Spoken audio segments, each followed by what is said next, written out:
things make me as happy as having people in my kitchen helping me put food together, and we're actually celebrating. I got my friends! Eddie, and this is Vanessa. Hola. And they're my yoga buddies. That's right. And now you're going to be my cooking buddies. You're my sous chefs. Okay, guys, we're making tamales with a simple veggie filling. And tamales can be made with any ingredient that you have on hand. Eddie, you're in charge of onions, perhaps? I can do that. Really cool. Have you ever chopped an onion before? Purple one. Yeah? So you're just doing a chop, just like that. So do that one. Okay. Who wants to do zucchini? I'll do zucchini. And then Vanessa, when you're done with the zucchini, we need some garlic in those tamales as well. Okay. Hold. I don't think I followed it. Put the knife down. Okay. Step away from the knife, Eddie. When you're chopping an onion, you don't need the peel. Oh, okay. I was like, I knew I was doing something right. We're going to save your onion. Just take the peel. I thought I'd give it extra flavor. It's going to be a tamal with a little bit of extra crunch. Right. So no peel for the love of tamales. Take the peel. Who's going to do peel? Split it up, and I'm going to head on over to make the masa. Tamales, it's like a group effort. I've heard of women that cook with their mom and their grandma, and they just all get together and do this a couple times a year, where they assemble all of their tamales, pop them in the freezer, and then just take them out a little bit at a time. Okay, masa, which is just Spanish for dough. Once you master the masa, it can be the base of so many different dishes. You make masa to make tortillas, to make sopes. 2 cups of masa harina into the mixer. Now, masa harina is ground corn flour. 1 teaspoon of baking powder. Mix up the dry ingredients just to get them nice and combined. And then when you're making traditional tamales, you use lard, but we're keeping it vegetarian today, right? These guys are yogis. We like the superfood. This one knows what he's talking about. She likes superfoods. Okay, so I'm going to add a 1/4 cup of vegetable shortening, 1/2 stick of unsalted butter, and then you mix it until it's nice and combined, and you get a course meal. Okay, I'm going to check on your work. How did we do? I think you did good. Look at that. We've got yummy kale, some onions with no peel, right? The zucchini, a little bit of garlic. So this is the first time ever making tamales for you guys. Does microwaving count? Yeah, make a tamal in a microwave. No, but I'm going to teach you. You're going to be able to go home and do this with your family. So we're going to start the saute. I'm going to need a little bit of butter. And this one is looking like it's ready to go. So we'll start the saute, and then I'll come back and finish my masa. All right. Okay?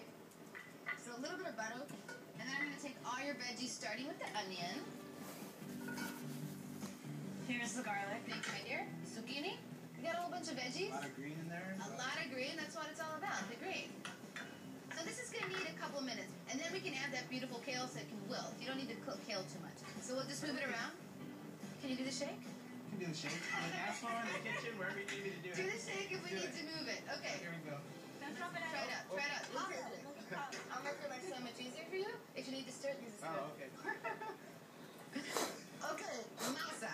At this point, we need to add some liquid. So with this thing running, I'm just going to slowly add a couple of cups of warm vegetable broth. See, it's starting to come together into a beautiful masa. Come here, Vanessa. See? But it looks a little dry, so I'm going to add a little more vegetable broth. Smile at the masa. Smile at the masa, Vanessa. And I get that. Smells like a tortilla already. Yeah, that's exactly it. See, it kind of came together, and then it kind of gets nice and moist, and it separates. That's what we're looking for right here. So everybody back? Okay. I think those are good, Eddie. And kale. I'm just going to add a tiny bit of broth. Lower the heat and cover it and let it steam until the kale is nice and soft. So you guys are going to pat dry the corn husk. And you can find corn husks in the Latin section of your market or online. The really important part is to soak them in water. This is to get them pliable. So just make sure you got about 6, and then just cap those dry. Okay. Okay, I'm going to finish up the masa. Okay, so masa. All we need to do is season with a little bit of salt and pepper. And then we want to mix it by hand. You don't want to overwork the dough, so just kind of fold it in.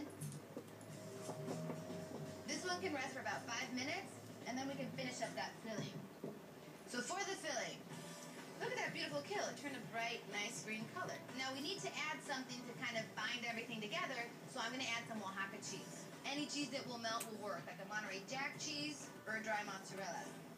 And then we can start building our tamales. You guys ready to do some more? Ready? Masa, so sticks them in the center just like that. And then give it to Mr. Eddie over here. Okay. And then you add about a tablespoon of the filling. Push everything down so it sticks. Like that? Yeah. And then hand it over. Okay. And then fold it up. Really simple. Fold one side over and then the other side over and then in half. And then we've got our assembly line going. I'm just leaving the top open to make it nice and easy today. That looks beautiful, my friend. Now to cook these guys up, we're just gonna get a steamer ready. Did you know the trick with the penny?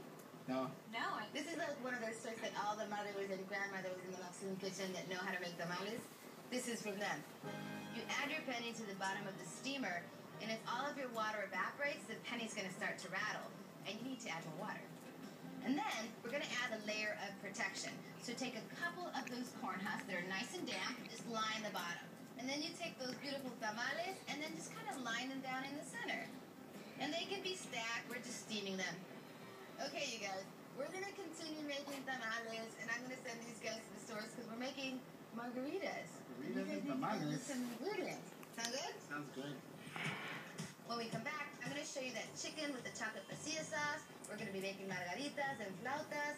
This Cinco de Mayo party is going to be good. Ready? Okay. Keep working, keep working. Focus on the tamal, my friend. Focus on the tamal.